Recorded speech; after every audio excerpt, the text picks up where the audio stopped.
For this video, we're going to be looking at the possibility of Bill Weld being nominated to be the leader of the Libertarian Party from the nomination of the party for the president for 2020.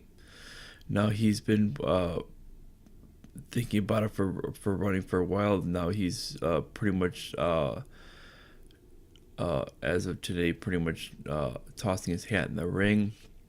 Now we need to pretty much understand that when we had the 2016 elections, he was pretty much declaring most of the shots from the VP position, as Gary Johnson was pretty much keeping his hands out of policy and letting his VP control. This is what we also saw in the 2012 race as well, where he tends to stay out of policy and let his VP control policy in these elections. And when you hear from Gary Johnson with it, you always tend to hear the voice of his VP, not the actual voice of himself in these elections. Which is why there's vast differences from election season to election season, which is not normal for a normal candidate. They don't vastly change from election season to election season without the reason of pandering. And from a third-party candidate, there really is no legitimate reason for pandering. Usually you stick to your actual issues and don't move. Now, one thing we need to look at is beyond the point that Bill Weld is a big supporter of people like Hillary Clinton. We need to look at the point of one of the things he's supportive of, which is what they call humanitarian wars. Here in Wikipedia, which I know it's not a legitimate academic source, but it does give a general basic definition that we're going to be using, which is not bad for the basic definition, and they call it humanitarian intervention. Humanitarian intervention is defined as a state's use of military force against another state, with publicly stating its goal is to end human rights violations in that state, which is a pretty good goal, which is a pretty good definition right there. Now, if we look at the actual, we need to look at what the actual idea of what the Libertarian Party's goals are. When it comes down to it, you'll see libertarianism right there as it's part of the series right there in Wikipedia, and you'll see right up here non-interventionism. This is definitely part of their party platform, and this is a foreign policy that holds that political rulers should minimize relations with other nations, but still retain diplomacy and trade while avoiding wars unless related to direct self-defense.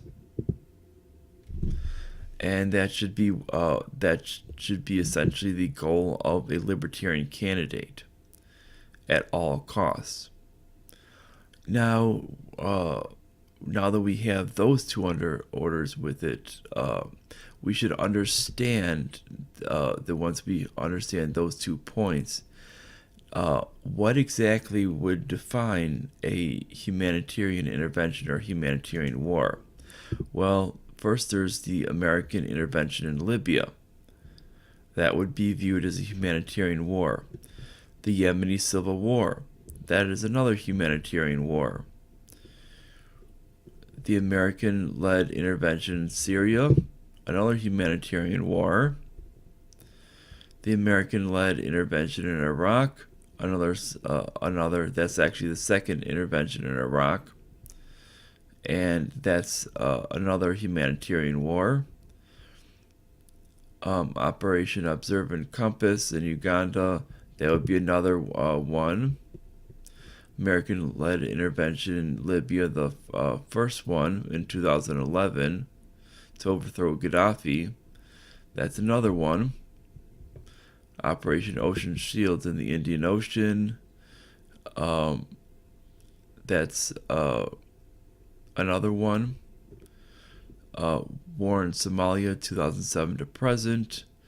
And that would be another one. War in North and West Pakistan for the War on Terror. That's would be considered as another one. The Iraq War 2003 to 2011. That's considered another one. War in Afghanistan 2001 to present. That would be another humanitarian war.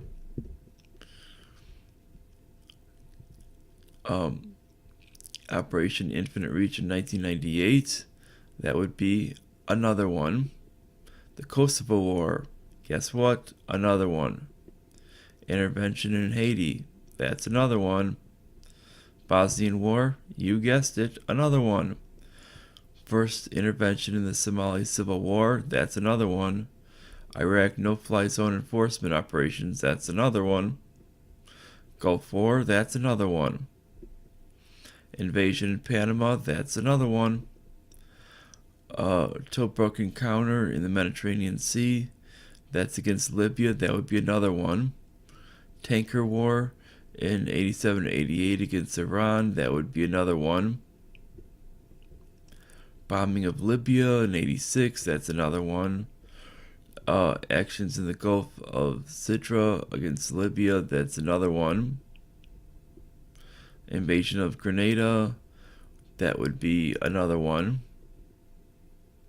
Lebanese Civil War. That would be another one because we're engaging in civil war. Gulf of Sidra counter against Libya. That's another one. War in South Zaire. That's another one. Cambodian Civil War. That's definitely another one. Insurgency in Bolivia. That's another one. Dominican Civil War. Exactly. Same thing there. We're back to 66 to 69. Korean demilitarized zone conflict. That's continuing with that. Communist insurgency in Thailand. That's as we continue with that. That's the same idea. Vietnam War. That would be considered the same idea. It doesn't matter if we consider the Cold War. It's the same idea. Simba Rebellion, Operation Dragon Rouge, or Rogue, however you pronounce it. That's in the Congo Crisis. That's the same idea. Bay of Pigs invasion in Cuba. That's the same whole idea. Lebanon Crisis in Lebanon. That's same idea. Laotian Civil War. We'll keep doing the same thing. Korean War. This is part of the Cold War in Korea. This would have been realized as a humanitarian war as well. World War II. That was definitely a humanitarian war. Last Indian Uprising. That would have still been viewed as a humanitarian war. Russian Civil War. That's another humanitarian war. World War I would have been viewed as another humanitarian war. Occupation of the Dominican Republic, part of the Banana Wars, would have been another humanitarian war. Because it would have been viewed as to occupy the Dominican.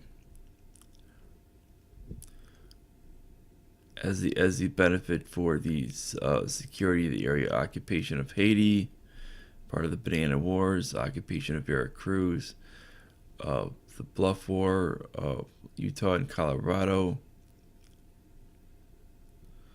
All of these, occupation of Nicaragua, Negro Rebellion in 1912, part of the Banana Wars in Cuba, border war at Mexico and United States. All of these would have been considered humanitarian wars because either it's about security or it's about security. They could have said security. They could have said strategic location, or they could have said a humanitarian reason for human rights. And they all follow under the same thing: Crazy Snake Rebellion in Oklahoma, Boxer Rebellion, Moro Rebellion in the Philippines. That's against the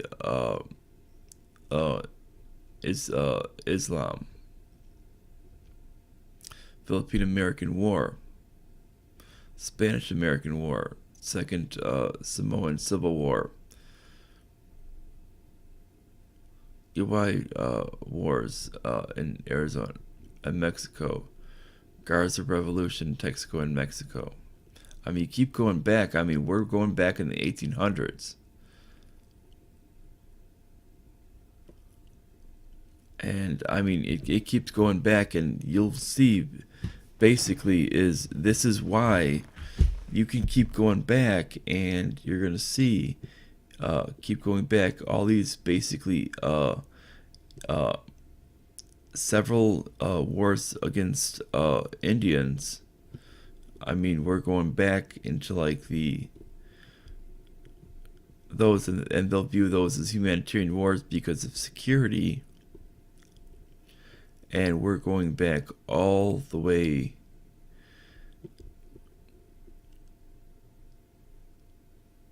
to basically the American Civil War. That would be viewed as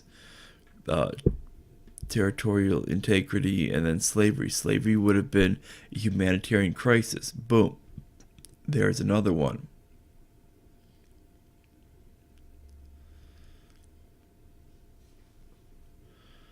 First and Second Cortina War, that would have been basically against the Mexican bandits that are basically attacking parts of the U.S. That would have been a humanitarian crisis.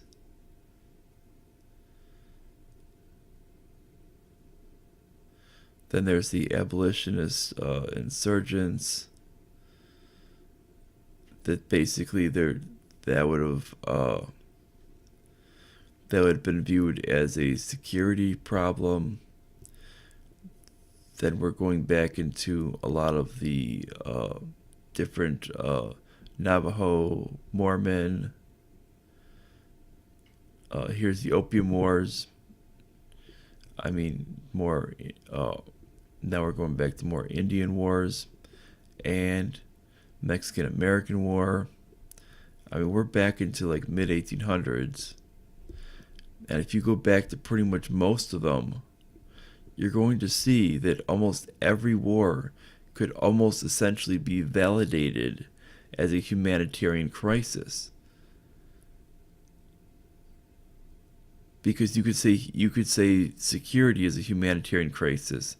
You could state that being a border security, or being the potential for violence from the opposition as a security crisis, or basically being violence being a humanitarian crisis itself.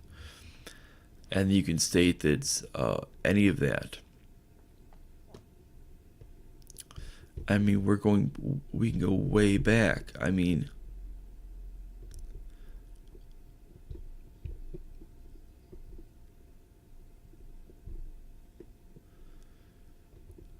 you could pretty much go back to like the start, and it's pretty much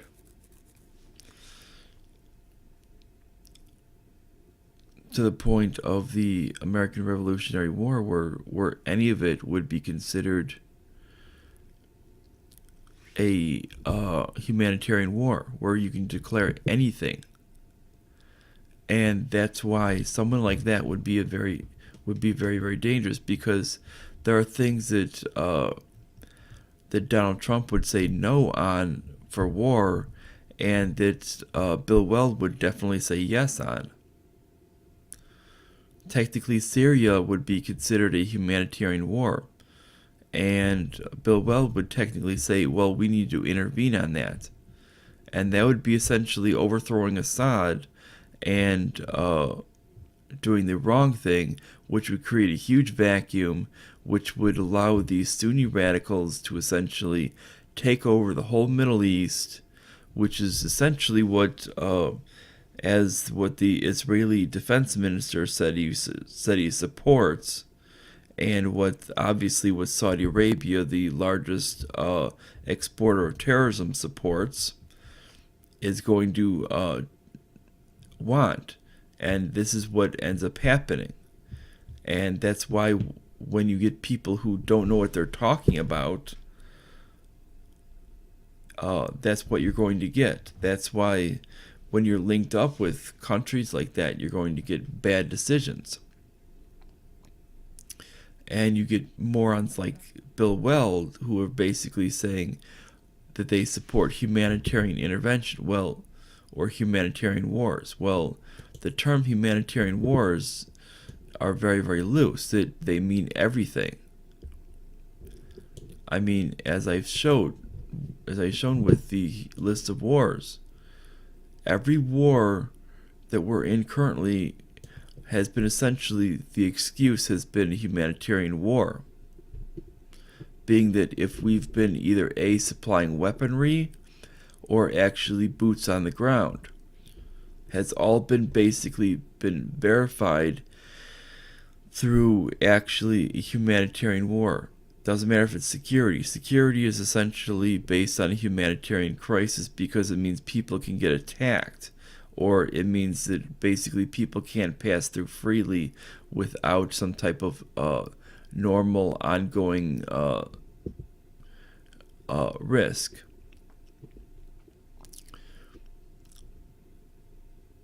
And then this is basically the whole situation that when you're looking at it, that's why when people go, oh, Bill Weld is a great choice. That's why when we look at the current Libertarian Party, when it had this influx of progressives coming in, and they're going, oh, this is good. No, it's not good, because you get people who don't understand the values of severely limited government, freedom, personal freedom, personal liberty, economic liberty, and they don't understand these values.